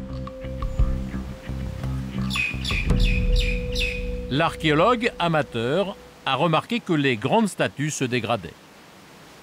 Pauvre tiki là. C'est un peu trop dégagé. Moi ça ne me ferait pas plaisir d'être à leur place là, en plein soleil, sous la pluie. Pour faciliter l'accès au site, beaucoup d'arbres ont été coupés. Et aujourd'hui, ces sculptures érigées au XVe siècle, symbole de la culture marquisienne, sont menacées par le soleil, le vent et la pluie. Les tikis, c'était des ancêtres donc des personnes qui étaient très importantes dans la vie de la communauté. Et au moment de leur mort, comme ils avaient été importants de leur vivant, il y avait des rites pour leur faire atteindre l'au-delà, disons dans de bonnes conditions, et le statut d'ancêtre protecteur. Et ces ancêtres pouvaient petit à petit, selon leur importance, selon les rituels, accéder même au rang de divinité. Donc on peut dire que ce sont des ancêtres divinisés. Et là, vous en avez un qui est debout, bien sûr, à pied. Il est cassé. Hein. L'autre à côté est quasiment intact, mais là, s'il y a une faille, il faudrait vraiment faire quelque chose, sinon il ne va pas durer éternellement.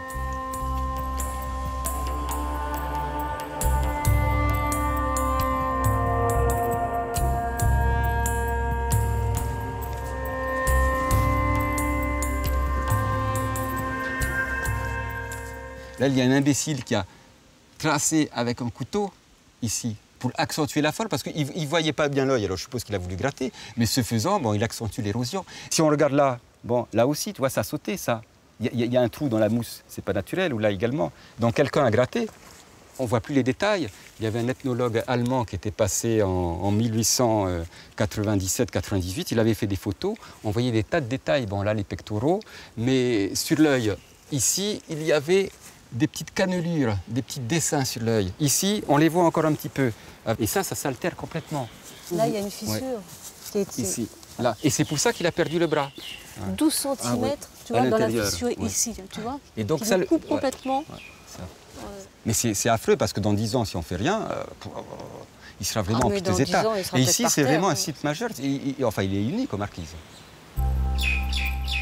Les divinités de Pouamaou ont des points communs avec les statues géantes de l'île de Pâques, pourtant plus récentes. D'après les historiens, ce sont les Marquisiens qui auraient peuplé cette île à 3000 km plus à l'est dans le Pacifique. Pour protéger ce site, Pierre va une nouvelle fois alerter les autorités et demander son inscription sur la liste du patrimoine mondial de l'UNESCO.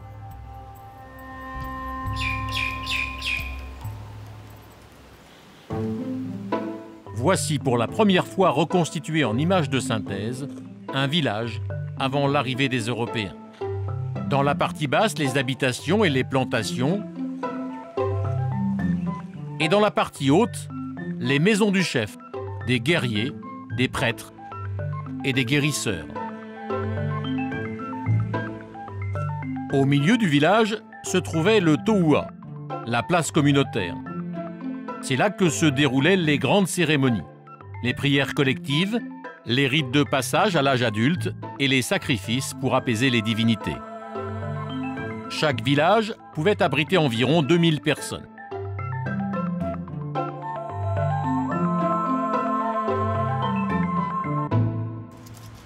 Des centaines de sites comme celui-ci existaient aux Marquises et Catherine et Eric en ont répertorié des dizaines.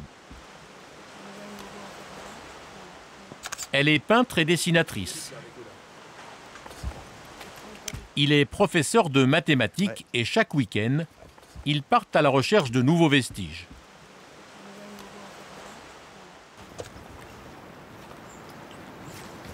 Voilà. Et là, ils ont dû oublier une partie de la structure. Au fil des ans et de leurs travaux, ces amateurs passionnés sont devenus des références pour la communauté scientifique. En fait, on n'a pas vu le temps passer. C'est pas qu'on a décidé dès le départ, c'est qu'on se retrouve là 10 ans après.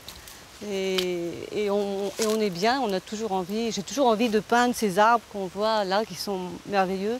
Le mariage des racines et des cailloux. Et puis de chercher comment vivaient les anciens. On s'est intéressé à l'ancienne culture et donc derrière ces tas de pierres, on a vu les anciens marquisiens tels qu'ils vivaient à l'époque. Enfin, on a commencé à les imaginer, on a commencé à entendre résonner les paous derrière tout ça, les danses, la vie. Et donc quand on a été capable de différencier un site d'habitation d'un site de prière ou d'un site de jeu, de danse, etc., ben voilà, on s'est passionné. Et les cailloux sont devenus tout à fait autre chose.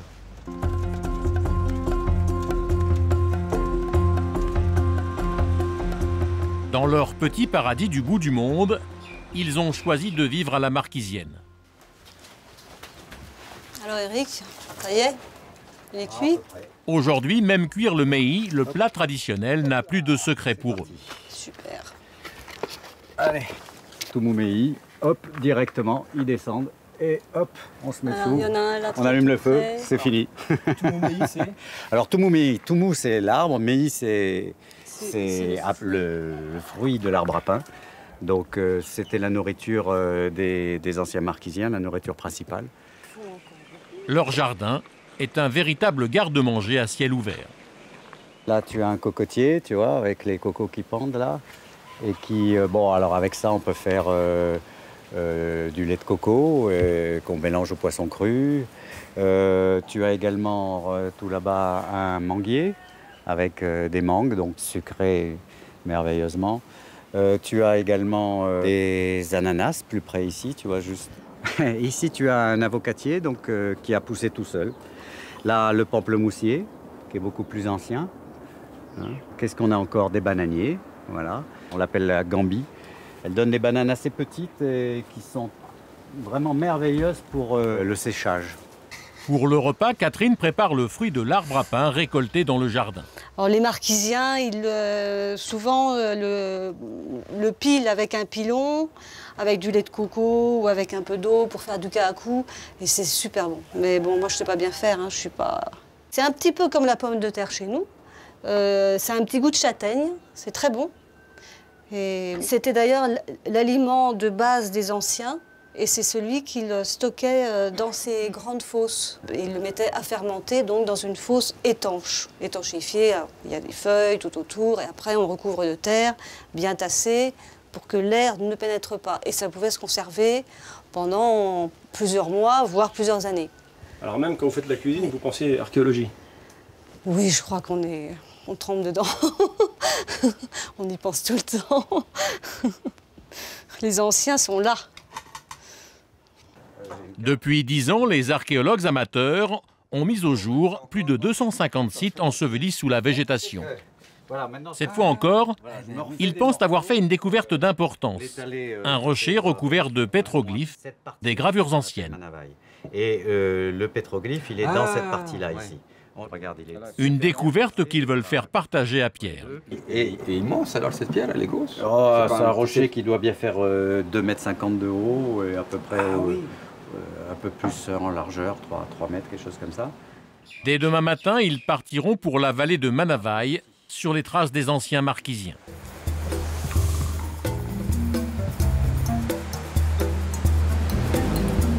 Aujourd'hui, ils ne sont plus que 10 000 à peupler l'archipel. Au début du 19e siècle, ils étaient encore 100 000.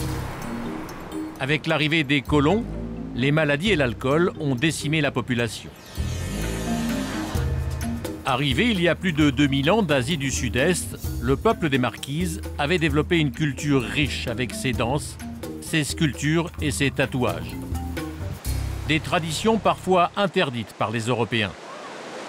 Aujourd'hui, les archéologues tentent de les faire renaître.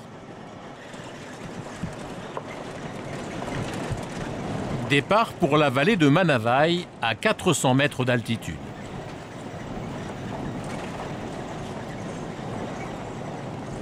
Pierre, Éric et Catherine retrouvent Paco, un guide nature qui les accompagne avec ses chevaux. Marquisien, il se passionne lui aussi pour les vestiges laissés par ses ancêtres. Pour tenir la pente Non, regarde, il y a un petit plat et puis quelques alignements de pierre. Il faut s'enfoncer dans la forêt et marcher 2 heures pour atteindre le trésor découvert par Éric et Catherine. Oh, attention, la pente est un peu forte.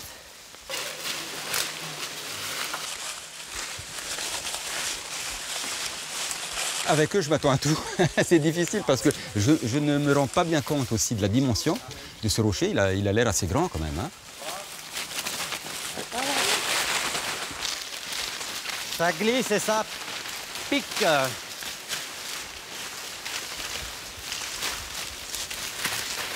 Regarde, on arrive. Regarde Pierre, on arrive sur le rocher, la page d'écriture des anciens marquisiens. Il n'est pas petit. Ils nous ont laissé des hiéroglyphes à déchiffrer. Hein? Oui, il fallait tomber dessus là. Regarde, c'est beau. Hein. Ils ont choisi le plus beau bloc parce que les autres sont bien plus petits. C'est un beau rocher. Ah oui, dis donc. C'est un beau rocher. Et finalement, vous restez très loin, un petit peu à l'écart, comme si vous aviez peur presque. Oui, pas tout à fait, mais c'est une sorte de respect, puis ça fait tellement plaisir de voir ça.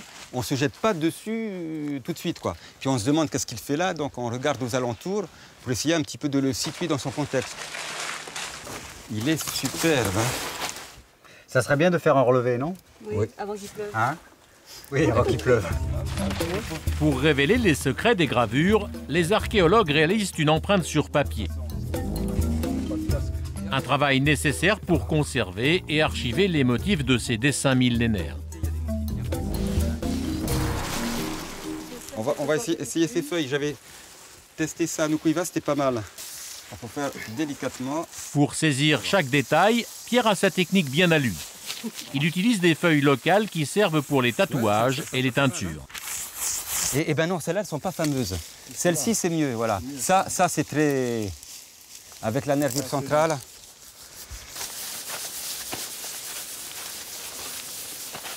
Moi, je trouve ça merveilleux parce que habituellement, je relève plutôt des schémas, des plans, des relevés de plateformes de pierre. Mais je veux dire, l'iconographie marquisienne, je la trouve à la fois d'une élégance, d'une beauté. Et il y a une part de mystère parce qu'on aimerait...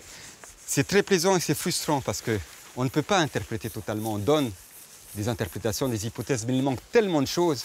Ce n'est pas une représentation comme ça figurative, un cheval, un arbre. Pour arriver à ce motif-là, ça ne s'est pas fait. Il y a toute une philosophie, une conception de la vie derrière. Et on aimerait bien atteindre cette mentalité, cette conception de la vie. Mais là, il nous manque trop d'éléments.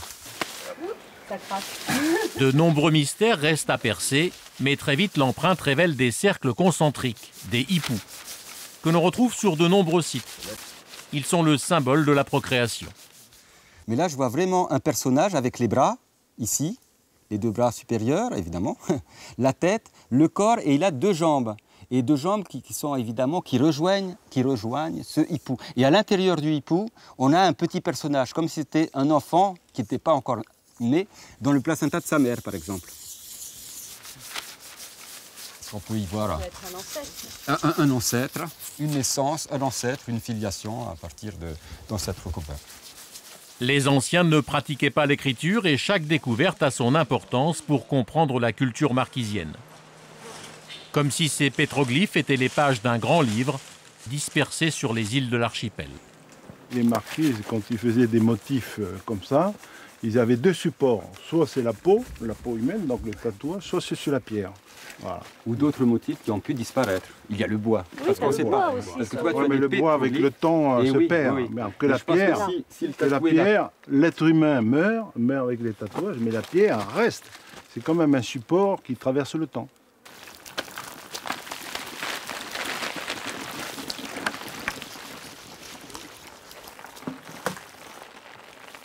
Il y a beaucoup de choses, beaucoup de pétroglyphes qui ne se voient pas à l'œil. Et quand je les mouille, alors d'un seul coup, par les différents reflets, on voit un motif qui apparaît. De toute façon, pour les photos, c'est bien meilleur.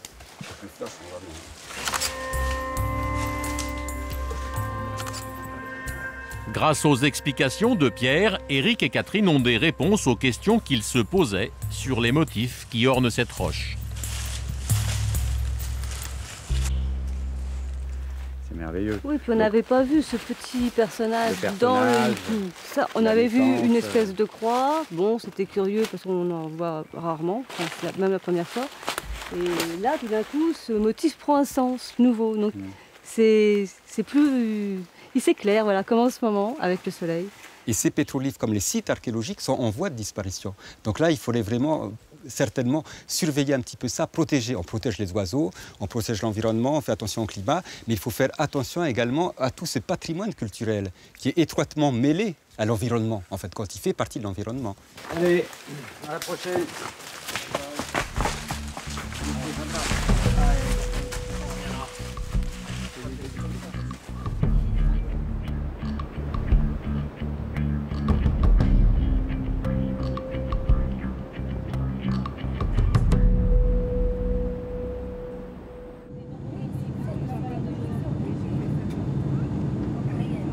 Après quelques jours passés avec Éric et Catherine, Pierre termine sa mission aux Marquises.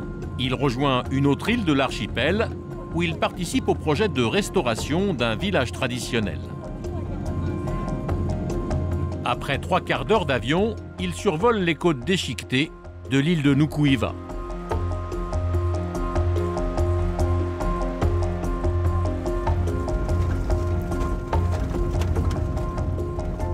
L'archéologue est membre d'une association locale, Ikokua, qui se bat pour que les Marquisiens se réapproprient leur culture. Aujourd'hui, il est attendu au CETAD, un centre de formation qui a lancé un programme pédagogique original. Déjà en train de travailler alors. Ici, l'association travaille avec un groupe de 15 élèves en difficulté scolaire qui reçoivent un enseignement général et technique. Dans l'atelier sculpture, les jeunes retrouvent les gestes de leurs aînés avec Jean Oukena, leur professeur. Artiste renommé, il a exposé ses œuvres à Paris, au musée du Quai Branly. J'ai essayé de draper, hein. Ça n'a pas été évident, mais si tu essaies de... Là. Plus tu agrandis, plus tu as de l'espace pour travailler. Là, c'est mal ajusté, c'est pas bien. Donc déjà, nos élèves sont des élèves en difficulté, en enseignement général. Mais en arrivant ici, on les accueille comme ils sont. On essaie d'en forger à la sortie des sculpteurs. On ne peut pas dire qu'ils sont des artistes. En 3 ans, je trouve ces 3 ans très courts pour donner à un jeune une possibilité d'être un artiste. À travers cette formation, on essaie de leur inculquer ce que c'est que le respect du matériel, le respect du lieu de travail, le respect des personnes, tout ça. C'est dur de motiver, c'est sûr que c'est dur de les motiver. Pourquoi? Parce qu'on vit peut-être dans un monde moderne sur lequel les jeunes apprécient plus le modernisme que la culture. Parce que la plupart du temps ici, je vais être honnête avec tout le monde, on aime l'argent facile. On va à la commune se faire embaucher. Mais on n'a pas cette passion de poursuivre ce métier. Oula, t'as encore des trucs à faire. Hein. Regarde. Ça, c'est un vieux cocotier en plus. Hein. Ils sont allés chercher les cocos là. Hein. Et les poteaux, souvent les poteaux de façade, justement, ils étaient, comme vous avez fait là, sculptés en forme de tiki. Alors les tiki, qu'est-ce que ça représentait? Souvent, vous avez une idée aussi. Des guerriers. Des guerriers. C'est aussi intéressant de travailler avec les jeunes parce que vous avez à peu près 14 ans, 15 ans, 16 ans. 16. Oh là là, ouais, vous êtes vraiment très grand. Hein. Mais donc, malgré tout, ce sont des jeunes et il y a une érosion de la culture. Ce que connaissaient les anciens n'a pas forcément été transmis.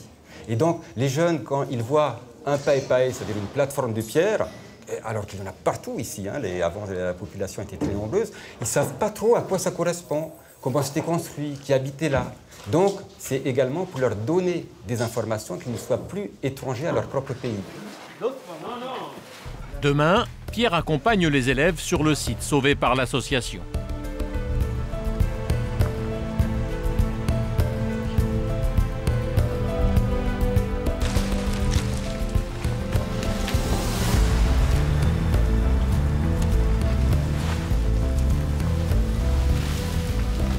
À Atiéou, les jeunes du centre de formation retrouvent les membres de l'association Atitoka. Depuis 13 ans, ils travaillent sur le site. Ici, un village traditionnel a été dégagé et aujourd'hui, les bénévoles terminent la reconstruction de la maison du chef.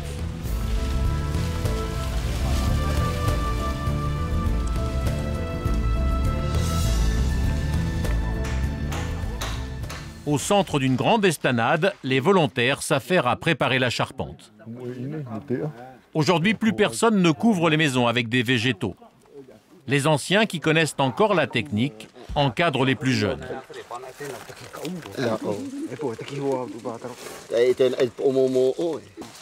Pierre Ottino a déterminé l'endroit précis où était construite la maison du chef. C'est lui qui en a dessiné les plans. Il cherche aujourd'hui à comprendre les techniques de construction. Comment tu passes le ki-hao là? Ah, donc il faut attacher tout en même temps. Voilà. Sinon, ça ne tiendra pas. C'est les encadrements. Ah, par là. Ça te fait Voilà. tout long. Attends, là, Vous apprenez à leur côté? Énormément, parce que ça, là, je ne suis pas du tout doué, là. C'est Tayara, Patiri et tous les autres qui m'apprennent. Que moi, c'est plutôt les cailloux. Je leur apprends à faire des relevés, à placer les pierres, à reconstituer un petit peu les sites, faire du décapage de pavage ou des sondages. Mais là, tout ce qui est la construction au-dessus des plateformes de pierre, là, c'est eux qui m'apprennent tout, là. Si je veux changer de place, on peut. Patiri est guide nature et participe au projet depuis le début. On est content parce qu'il nous apprend des choses et on fait des échanges. Tout ce qu'on connaît, on le transmet. Donc il vit la vie marquisienne. C'est des échanges. Ça fait partie de notre culture. Il transmet son savoir-faire et je transmets le mien. Après avoir appris à recouvrir un toit en matière végétale, les élèves du centre de formation posent maintenant le poteau sculpté qu'ils ont fabriqué à l'atelier. Ok, c'est bon. Mais le cours ne s'arrête pas là. Il faut ensuite tailler d'autres poteaux qui serviront pour la construction des futures maisons. David, le professeur de français et d'histoire, a rejoint le groupe. Avec Jean, le professeur de sculpture, il est à l'origine de ce projet pédagogique. C'est en travaillant sur la sculpture qu'ensuite je peux travailler moi en classe, en français avec eux. Partir dans une classe avec des élèves en échec scolaire qui rejettent le français et l'écrit en particulier, c'est impossible si on ne va pas sur le terrain. C'est impossible. Quand on part sur le terrain, ça passe par un échange et il y a un savoir-faire. En fait, je me retrouve parfois dans la position de l'élève. Il m'enseigne des choses, beaucoup de choses, j'apprends beaucoup de choses avec eux. Et à partir du moment où ils se rendent compte qu'ils ont des choses à transmettre, après en classe de français, ça va beaucoup mieux dans leur manière de penser. Le savoir, ça passe par le voir d'abord. Si on passe sur le terrain, ça n'a aucun sens. Le patrimoine, ça nous permet de réinsérer les élèves socialement ensuite dans la société et qui ont envie de partager ensuite. Parce que tu arrives là, regarde. Il est parti dans l'autre sens. Ici, tu dois arriver ici, et ça doit faire ça, regarde. Si les Marquisiens sont des survivants, pourtant beaucoup de leur savoir-faire, que l'on croyait disparu, ont pu être sauvegardés.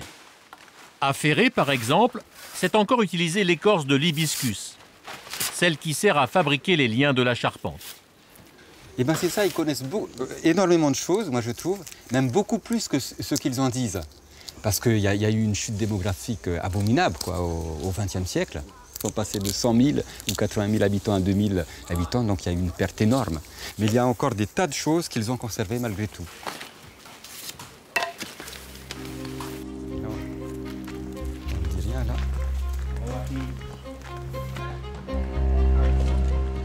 Le travail sur le toit de la maison est terminé.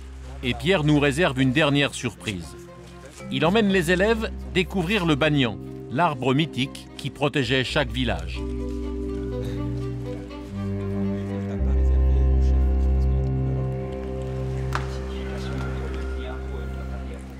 Le chef doit offrir prospérité, alimentation et protection à sa population. Comme le banyan offre et fournit la prospérité au peuple des oiseaux, parce qu'ils peuvent venir picorer les figues, donc se nourrir sur le banyan, et également il y a les branches sous lesquelles ils peuvent se protéger.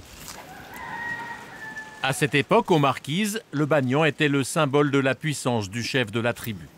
Mais c'est un arbre tellement exceptionnel, souvent il confiait les os des ancêtres au banyan. Et donc, en fin de compte, les racines recouvraient, protégeaient ces ossements et les intégraient d'une certaine façon. Donc, les ancêtres, bien protégés par le banyan, étaient encore présents au sein des vivants, de la communauté. Cette cathédrale végétale de 500 ans fait plus de 30 mètres de diamètre. On le fait, c'est une visite de courtoisie. Et comme ça, on montre aux ancêtres qu'il y a toujours une relation entre le monde actuel, le monde des vivants, et le monde des anciens. On apprécie leur travail.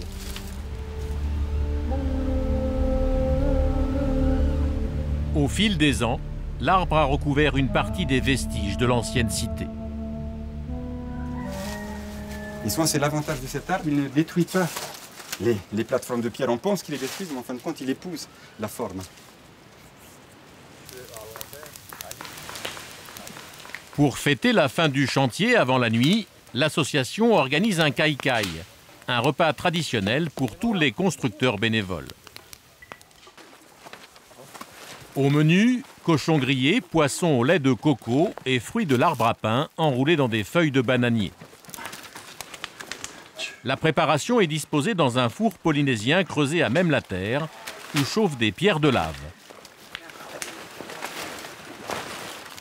Un four comme ça permet de rassembler pas mal de monde pour manger ensemble. Ça récompense tout le monde, tous les efforts de tout le monde, quoi.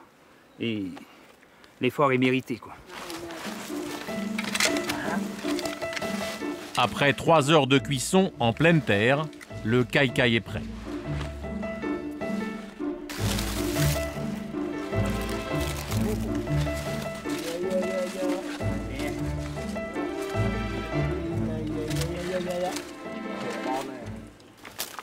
Mais avant de le déguster, les hommes font le traditionnel haka des peuples du Pacifique.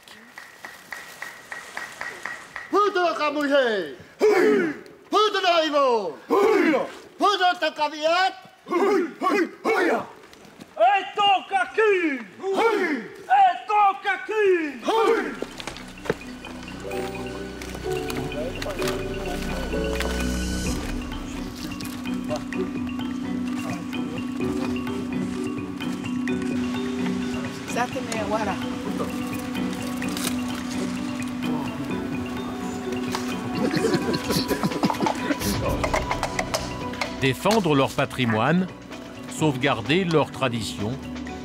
Après avoir sauvé le site d'Atiéou, les bénévoles ont pour projet de continuer à faire revivre leur histoire. L'année prochaine, ils ont décidé de sauver un autre village dans une autre vallée.